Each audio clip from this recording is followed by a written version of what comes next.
هذه بعض أعراض العين، ولا أدعو إلى الوسوسة ولا إلى الوهم، لكننا في زمن كثر فيه أعداء النعم، وتغيرت بعض حياة الناس ولا يعرف من أين أصيب، وبعضهم يئس من الحياة ومن العافية، مع أنه لربما كانت عافيته تحت يده وبين يديه. لكني سأعطيك بعضا من أوصاف الآلام والآثار التي تشعر بها بعض الناس ويتعايش معها، ولربما هي العين أو هي الحسد. تلاحظ التثاؤب المستمر دائما، خاصة إذا دخل الصلاة يتثاؤب دموعه تصب. لا إياك والوسوسة. بعض الناس يقول يا شيخ والله إن كل اللي تقوله حولي ما هي بعيد. أنا أقول الأمر لا إياك والوهم. أقول هذه الأعراض إذا فيك بس اقرأ المعوذتين مع الفاتحة وتنتهي. البكاء بدون سبب، التجشؤ الدائم، اصفرار الوجه، السفعة صفرة مع السمرة، النحافة غير مسببة، تلقاه دائما ينحل ولكن هو لا يعرف السبب، لا سكر ولا ضغط، إنما هو يشعر بعدم بفقدان الشهية ولا علة مرضية. العزلة وعدم حب الناس يسمونه الرهاب، عدم الرغبة في الطعام والجماع والاجتماع، دائما بعيد عن الناس.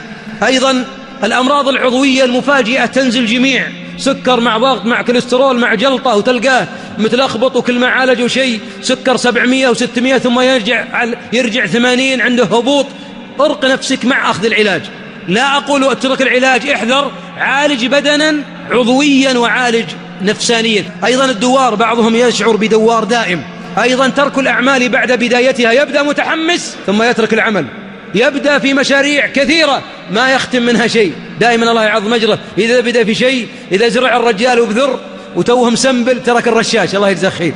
عمر ويبغى يشطب ترك آخر مرحلة من المراحل، يخطب ويتملك ويخاف يدخل، يقعد 2 والمرأة في ذمته ما استطاع أن يدخل عليها. أيضا الخمول والكسل، كان نشيطا وبات كل أمر يسويه يتعبه، إذا طلع مشوارين رجع تعبان كأنه صاعد إلا جبل، وكان أول نشيط.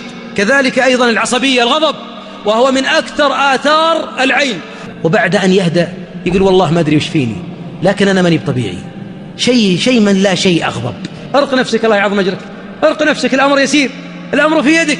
أيضا التقيؤ الدائم، وخاصة عند الرقية، إذا رقاك إنسان بدأ يتقيأ، طلع اللي فيه لا حرج، إذا رقاه زاد عرق، تثاؤب، بكاء، إسهال، هذا طيب وأثر من آثار العين يخرج بذلك. أيضا الصداع، بعضهم عنده الصداع نصفي دائما، خاصة النصفي دائما ماسكه راسه، البنادول يشتريه أكثر من الخبز والحليب واللبن، تلقى سيارته فوق الطبلون البنادول وفي جيبه ويأكل ولا يخف.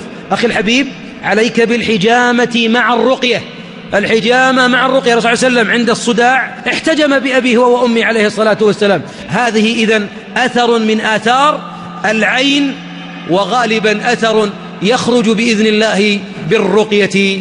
ولذلك أفضل راقي في العالم كله الذي ينبغي أن تعرف رقمه واسمه هو أنت لابد أن ترقي نفسك بنفسك، لأنك أنت المضطر. أما يجيب المضطر إذا دعاه ويكشف السوء. أنت المضطر، ارق نفسك وارق أبنائك.